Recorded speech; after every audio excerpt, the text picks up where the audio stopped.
Petrobras apresenta um programa vencedor do Prêmio Roquete Pinto, uma promoção da Associação das Rádios Públicas do Brasil, com patrocínio da Petrobras e apoio do Ministério da Cultura através da Lei Federal de Incentivo à Cultura.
Das trilhas, brilha o ouro do mascate, as balas e as valas e as tralhas, Aziz Maron, Haji Medawá, Lucas Giraldino, Chico Romero, Mendes Sá!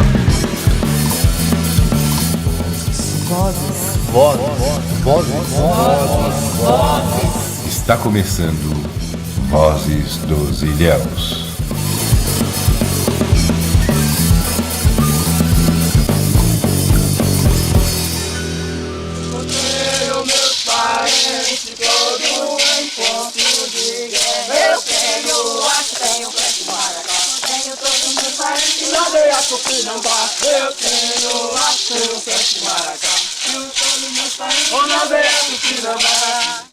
Olá, voltamos com o quarto episódio do programa Vozes dos Ilhéus.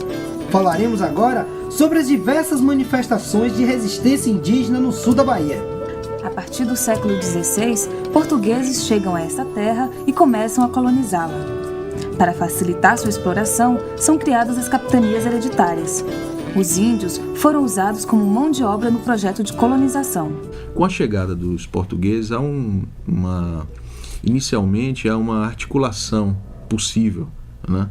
Os portugueses conseguem, inclusive, o auxílio das etnias locais para, inclusive, a infraestrutura da construção de vilas, da construção de engenhos, etc. E tal. Mas chega da própria extração de madeira para o Brasil, né, que era inicialmente o que eles visavam, né, como um recurso econômico.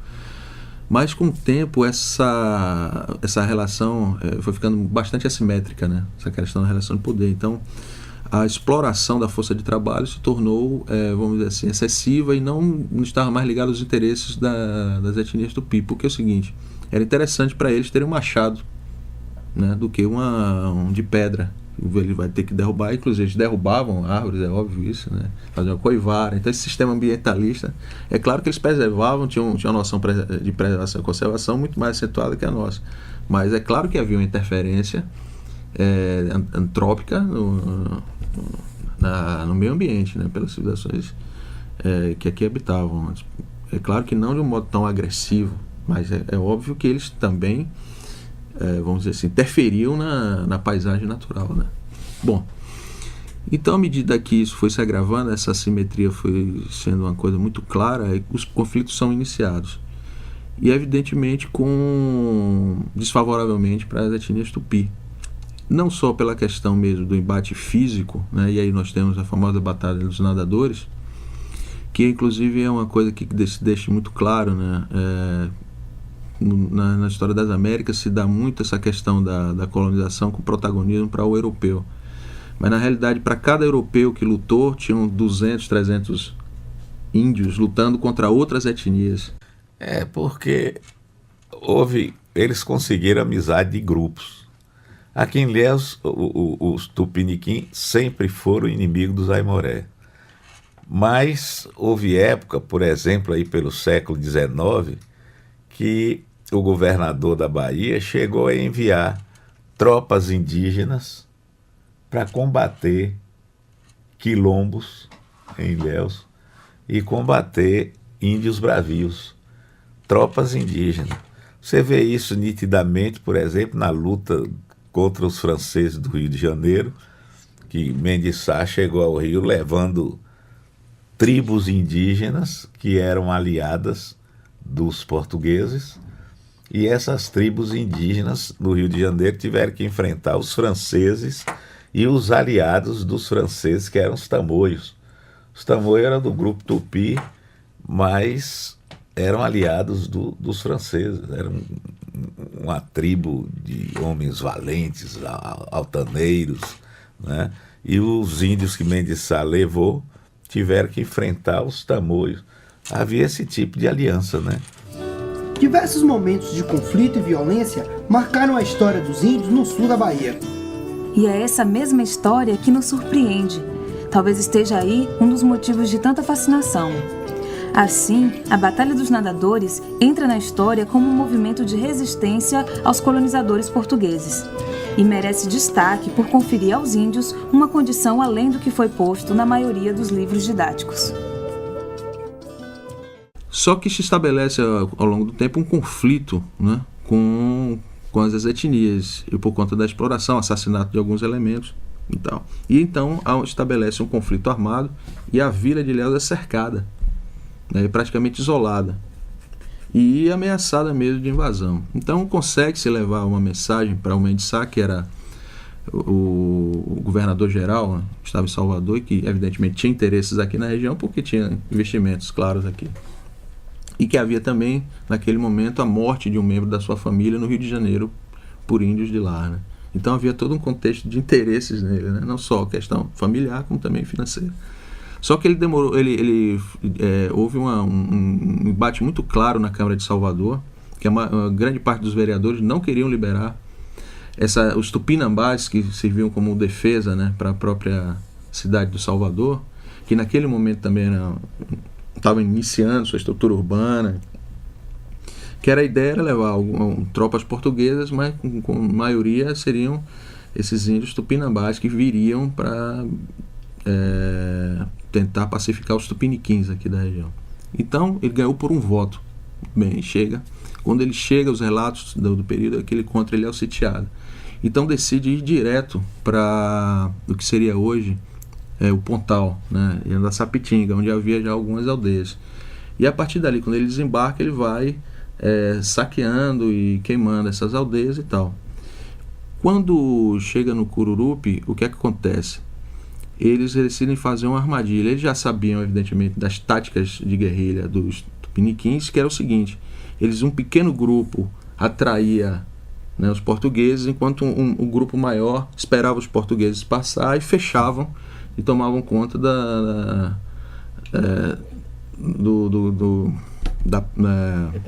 retaguarda, exatamente. Então eles ficavam isolados em 2 blocos. Só que os portugueses resolveram fazer exatamente isso, né? Quando eles estão os índios de Olivença estão recuando para o Cururupi, eles deixam Vasco de Caldas, se eu não me engano, é um lugar-tenente de Mendes Sá. Eles estão vamos dizer assim, concentrados ali no Cururupi, e as tropas portuguesas do Tupiniquim, eles deixam o Vasco de Caldas passar, né? E com isso, para atacar na retaguarda. Só que quando eles vão atrás de Vasco de Caldas retorna à frente, e as tropas de Mendes Sá e os tupinambás pegam eles, quer dizer, o feitiço contra o feiticeiro. Então, quando eles se sentem acuados, qual é a única alternativa que eles têm para a fuga? O mar, né? São exímios nadadores, assim como os tupinambás de Salvador. Então é uma batalha sui generis na história, muitos historiadores falam isso, sui generis nisso, que é uma batalha naval de nadadores. E como os tupinambás estavam em maior número, evidentemente que a vitória coube às tropas de Mendes Sá, né? E com isso passa para a história esse evento aí, né? Imediatamente a relação foi boa. Os portugueses chegaram aqui, encontraram os tupiniquim, fizeram amizade com os tupiniquim.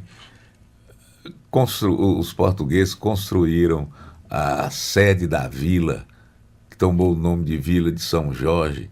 São Jorge em homenagem ao santo guerreiro e em adulação ao donatário, que se chamava Jorge de Figueiredo.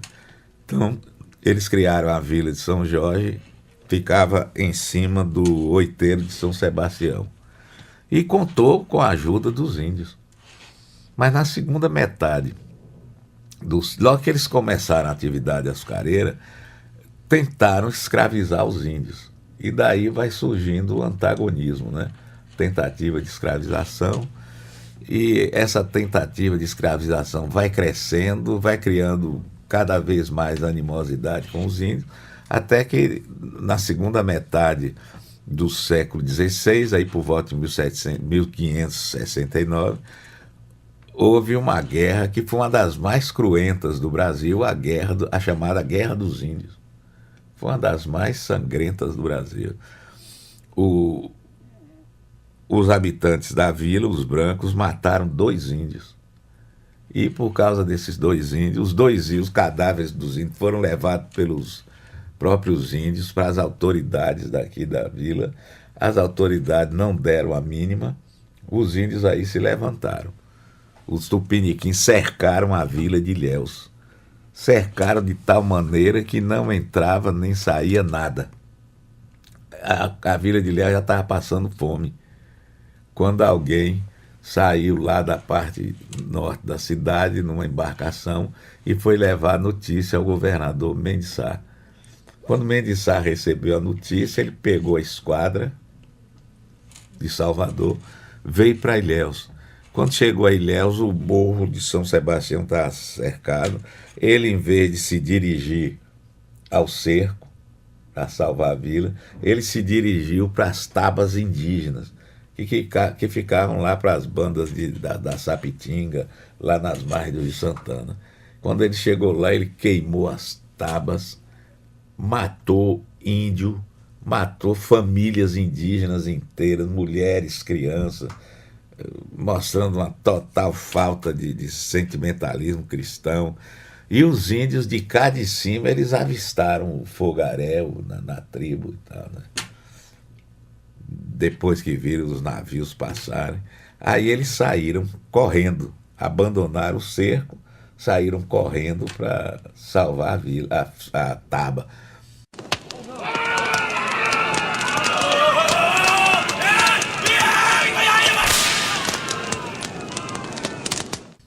Nessa época, o rio Cachoeira era um rio muito mais caudaloso. Hoje escoamento, é um escoamento de esgoto, né? Naquela época era um rio caudaloso e os índios atravessaram a nado ou então em canoa. Correndo, chegaram à tribo. Quando chegaram à taba, encontraram lá o estrago. Aí eles, com raiva, seguiram as pegadas dos brancos, como quem vai para Olivença. E quando os brancos de Mendes Sá chegaram às margens do rio Cururupi, eles armaram uma emboscada para os índios. Quando os índios chegaram, foram recebidos a bala. Caíram na emboscada ali onde há o rio Cururupi. Então os índios só tiveram um caminho para fugir, o mar.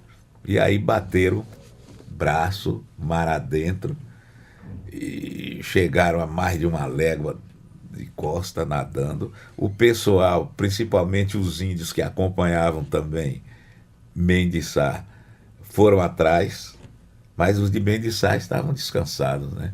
E aí travou-se uma batalha importante da história do Brasil, denominada de Batalha dos Nadadores, que eu prefiro chamar de Massacre dos Nadadores. Massacre dos Nadadores, porque para haver uma batalha tem que haver uma certa igualdade entre os 2 grupos que pelejam, né? Qualquer batalha do mundo, batalha de Tuiuti, batalha de Leipzig, qualquer batalha, as tropas têm que estar mais ou menos em pé de igualdade. E aí os índios não tinham armas de fogo, caíram no mar, nadavam mar adentro, exaustos pela travessia do rio, pela corrida que empreendeu. Os outros estavam descansados. Foram atrás, era só pegar a cabeça, mergulhar e matar asfixiado. Os cronistas da época dizem que fizeram uma fila na praia de índios mortos que davam uma légua de índios mortos enfileirados na praia ali do Cururupi. Quer dizer, uma légua é muita coisa, uma légua são 6 quilômetros, né? Então a gente pode reduzir isso para 1 quilômetro e já fica muito índio morto. Uma parte dos guerreiros tupiniquim foi morta aí nessa luta contra os portugueses. Destruí e matei todos os que quiseram resistir. E na vinda, vim queimando e destruindo todas as aldeias que ficaram atrás.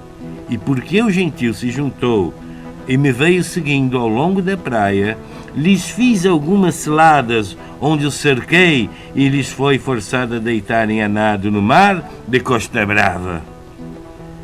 Mandei outros índios atrás deles e gente solta que os seguiram perto de 2 léguas e lá no mar pelejaram de maneira que nenhum tupiniquim ficou vivo e todos os trouxeram à terra e os puseram ao longo da praia, por ordem que tomavam os corpos perto de 1 légua.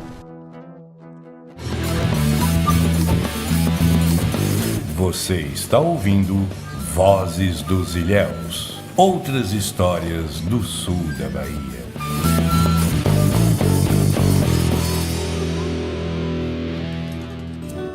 Mendes Sá, após a Batalha dos Nadadores, retornou à vila de São Jorge dos Ilhéus e foi reverenciado pela população local, muito satisfeita com a vitória portuguesa. A Batalha dos Nadadores configurou-se como uma batalha sem igual na história das Américas. Os colonizadores pretendiam transformar o índio em um trabalhador útil para os seus interesses, além de expandir a fé cristã por todo o sul da Bahia.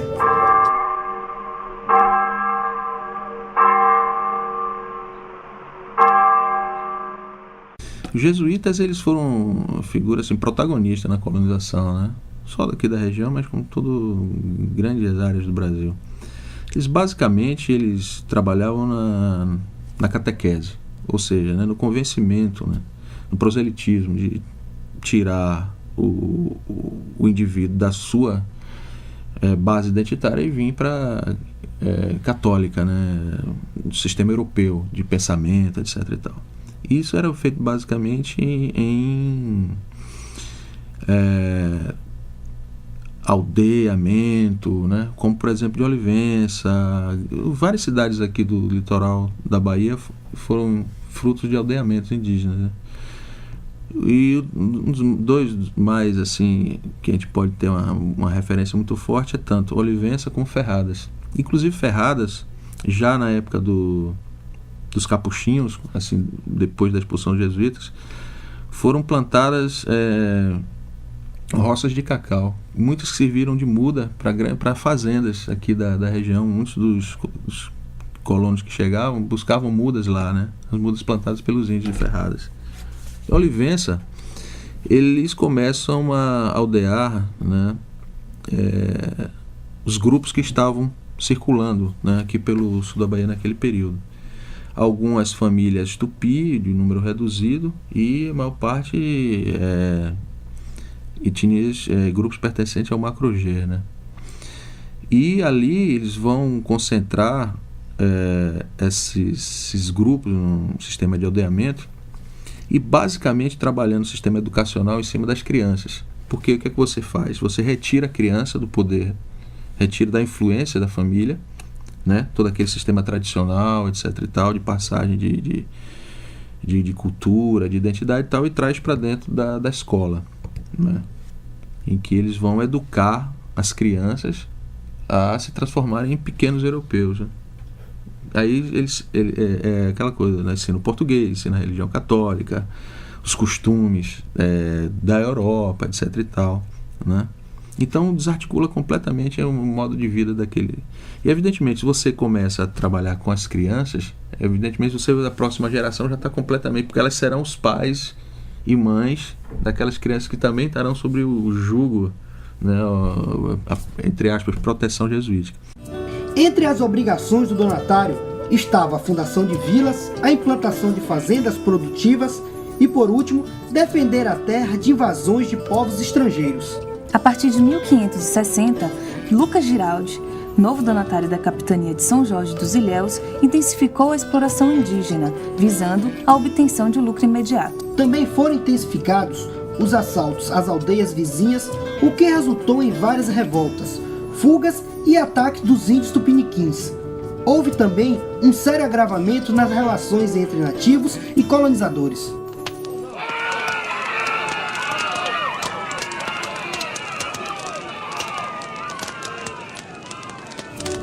Em 1700, missionários da Companhia de Jesus fundaram o aldeamento da Nossa Senhora da Escada de Olivença. Olivença deixou a condição de aldeamento em 1775, reconhecido agora como vila. No entanto, na prática, permaneceu como aldeia até o século XIX. Com a construção da ponte sobre o rio Cururupi, o território assume uma posição de centro de veraneio para alguns coronéis do tempo do cacau. Entre os anos 20 e 30, Marcelino José Alves era o homem mais procurado pelas autoridades ilhéenses. É que os índios mais velhos não contam a história de Marcelino, é porque eles temem até a presente data, eles temem como eles sofreram. Porque até arrancar a unha, eles arrancavam dos índios para mostrar Marcelino. Aí Marcelino não andava à toa, andava sempre escondido mesmo, eles tratava de perseguir. Quando pensava que não, quando a polícia dava emboscada, Marcelino chegava, que era os índios que mostrava.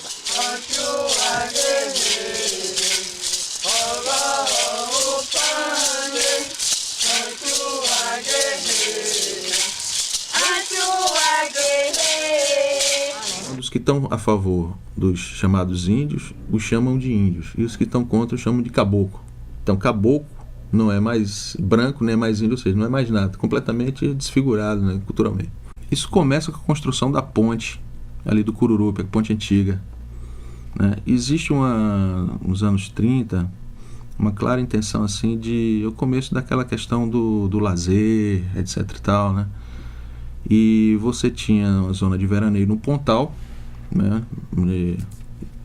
As famílias mais ricas tinham chalés e sítios, chácaras ali, para o lazer no veraneio, passar o verão no Pontal. E essa coisa se amplia para Olivença com a descoberta das propriedades minerais das águas lá, né? Então começou a haver vamos dizer assim, uma demanda para construção de casas e apropriação de terrenos naquela região por parte de ilhéenses e fazendeiros, né? Famílias de grandes fazendeiros e tal. E havia, evidentemente, aí vamos dizer assim, havia um conflito, evidentemente, com os interesses da população local, que se viu invadida, né? Muitas vezes explorada. Muitas dessas propriedades foram adquiridas de forma irregular, com busca em cima de não só de questão de irregularidades de cartório, etc. e tal, como na má fé mesmo, né? Pessoas que não tinham costume nenhum, eles não tinham relação de compra e venda, as coisas eram basicamente na base da troca, que muitos relatos de lá dizem, meu avô, meu pai trocou um terreno de sei quantos por um feixe de peixe, não sei o que, por um litro de cachaça. Quer dizer, então havia essa má fé também, né? Evidentemente que eles são humanos, não estou querendo dizer que são ingênuos, né, e tal, mas evidentemente são pessoas que tinham, vamos dizer assim, mais respeito à palavra. A palavra para eles significava, talvez a palavra dada já era, né? Bom, isso com a percepção de que haveria realmente uma espécie de invasão cultural, não só física, mas cultural, alguns elementos de Olivença passaram a resistir contra isso. E o fator fundamental foi a construção dessa ponte, que era justamente para facilitar o fluxo, né, de automóveis, etc., né? E, evidentemente, valorizar a própria Olivença. Então começou a estabelecer uma relação de conflito. Ele foi, inclusive, acusado de participar de uma célula comunista em Ilhéus, né? Que tinha como uma das principais figuras, Nelson Shaw, o professor Nelson Shaw. E com isso ele começou a haver uma perseguição policial sobre ele, né? O Estado começa a se interessar por ele, por conta de todo esse processo, né? Não só de estar barrando essa iniciativa, né? da elite ilhéense, como também começaram essa articulação com o movimento comunista, né? Então ele é perseguido, começa a ser perseguido, preso, vem para Ilhéus preso, e depois ele vai para aquela região do Pau-Brasil ali, e ali a gente perde o contato documental com ele. Muitos defendem que ali ele teria sido assassinado, né? Outros já defendem que ele teria se evadido e tal. Mesmo com todos esses relatos, os registros da época quase não tocavam no assunto, vangloriando apenas os grandes coronéis do tempo do cacau. Então, e outra coisa, se você for fazer uma análise bem interessante, se você estudar os jornais da época de Caboclo Marcelino, que ele fez uma resistência, né, lá à ocupação, né, do terreno de Olivença, você vai ver que o jargão jornalístico, em termos assim de satanização, é muito próximo, né? Você pega o Babal, comparando com o cacique Babal, faça uma comparação, né, semiológica dos termos, e você vai ver que é muito próximo a como você criava uma imagem, né, do Caboclo Marcelino para a sociedade, né, fora do contexto de Olivença, e a imagem que é criada, por exemplo, dando um exemplo do Babal, né, inclusive está preso, etc., né, e transforma o homem, inclusive Marcelino era conhecido como a fera do sul da Bahia. Então você animaliza o cidadão, você retira a questão da cidadania da humanidade e não percebe o cara como defensor de direitos, mas sim como agressor. A história dos tupinambás de Olivença, além de violência, é marcado também pelo silêncio e exclusão. Mas a história continua percorrendo as vilas, tratando os povos e suas diferenças. Para nós, povo tupinambá, que ainda não tem um território, né, é importante. Todas as minhas reivindicações, todos os meus pensamentos, todos os pensamentos que eu falo com o meu povo, eu digo que a terra é importante para o índio. O índio sem a terra, ele não tem vida. E a vida é a terra, é a mata, é o mar, é o rio, tudo que existe nela, né, fortalece a gente.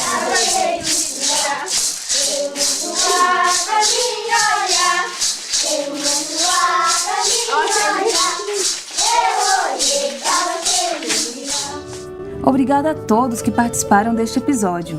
Lembrando que o programa Vozes dos Ilhéus tem o apoio da Petrobras e conta com a iniciativa da ARPUB, Associação das Rádios Públicas do Brasil. E no próximo episódio, trataremos da chegada dos negros no sul da Bahia e, consequentemente, como se deu o uso da mão de obra escrava. Obrigado a todos pela audiência. Até a próxima. Participaram deste episódio André Luiz Rosa Ribeiro, Arléo Barbosa, Índio Pedro Braz, Cacique Valdelice Tupinambá. Locução: Jonathan Sampaio e Kaline Cristina. Locuções extras: Osvaldo Filho. Trilha sonora: Banda Manzoá e Banda Viola de Bolso. Roteiro: Everaldo Neto. Repórteres: Patrício Teixeira e Abel Neto. Produção: Jonathan Sampaio e Carol Souza. Assistentes de produção: Camila Fontes, Júlia Guedes, Patrício Teixeira e Vitor Henrique. Gravação, edição e mixagem: Adi Lúcio, Samuel Tuchê e Vitor Henrique. Supervisão: Antônio Figueiredo e Marlúcia Mendes Rocha. O velho que falou, e o pai contou a história de um guerreiro que igualou-se à conduta das flechas, riscou o mapa na terra, traçou a linha das estrelas, leu as agressões da noite, contou o tempo na areia, estudou pra vento, furacão, mas só aprendeu a lição na liberdade do seu povo.